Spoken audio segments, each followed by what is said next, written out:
तो ये कहानी आपके लिए है। ये कहानी है इलियास की, जिसने अपने सच्चे अस्तित्व को खोजने की हिम्मत की। आत्मचिंतन, सही सवाल पूछना।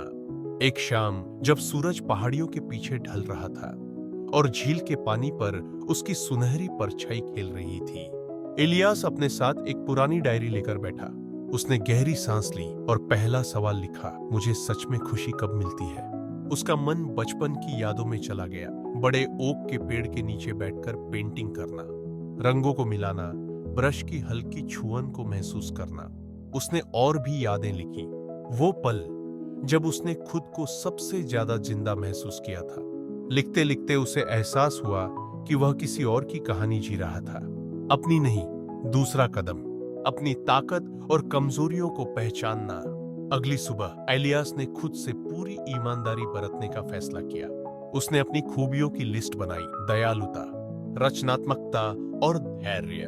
फिर अपनी कमजोरियों को लिखा, जरूरत से ज्यादा सोचना, आत्मसंदेह और असफलता का डर। लेकिन क्या ये सच में उसकी कमजोरियां थी या सिर्फ उसके डर? उसने अपनी सबसे अच्छी दोस्त मीरा से पूछा, तुम्हारे हिसाब से मेरी सबसे बड़ी ताकत क्या है? मीरा मुस्कुराई और बोली, तुम हर चीज में खूबसूरती देख सकते हो और तुम मुश्किलों को समझदारी में बदलने की ताकत रखते हो।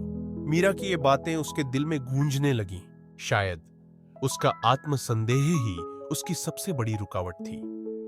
तीसरा कदम, जो सच में मायने रखता है उसे पहचानना। इलियास ने अगले कुछ दिन अपनी पुरानी खुशियों को फिर से जीने में बिताए। उसने अपने पुराने ब्रश निकाले और बिना किसी डर के पेंटिंग शुरू कर दी। जैसे जैसे रंग कैनवास पर उतरते गए, उसने अपने भीतर कुछ जागता हुआ महसूस किया।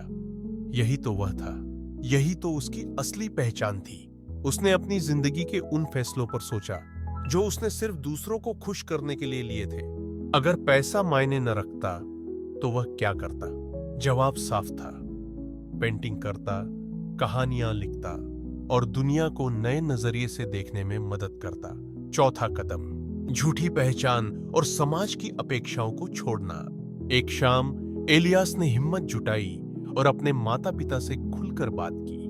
मुझे नहीं लगता कि मैं कॉर्पोरेट नौकरी करना चाहता हूं, उसने धीमे लेकिन दृढ़ शब्दों में कहा। मैं कुछ बनाना चाहता हूं, अपनी रचनात्मकता को जीना चाहता हूं। उसके पिता ने लंबी सांस ली। मां थोड़ी असमंजस में थी, लेकिन इस बार इलियास को उनकी मंजूरी की जरूरत नहीं थी। उसने अपनी जिम्मेदारियों से मुंह नहीं मोड़ा था, वह बस अपने असली रास्ते को अपना रहा था।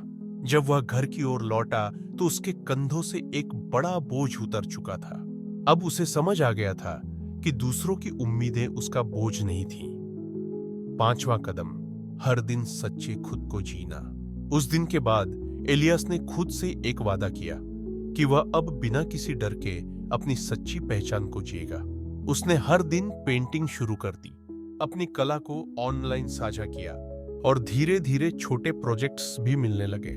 उसने उन लोगों के साथ ज्यादा समय बिताना शुरू किया जो उसे समझते थे और उन लोगों से दूरी बना ली जो बस उसे बदलने की कोशिश करते थे।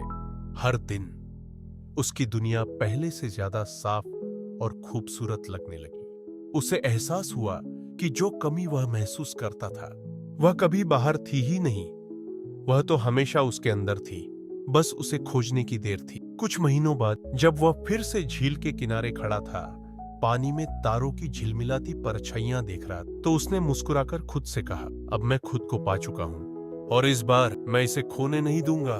खुद को समझने का मतलब नया बनने से नहीं है, बल्कि वो सब कुछ हटाने से है जो आप नहीं हैं और उस इंसान को अपनाने से है जो हमेशा से आपके अंदर था।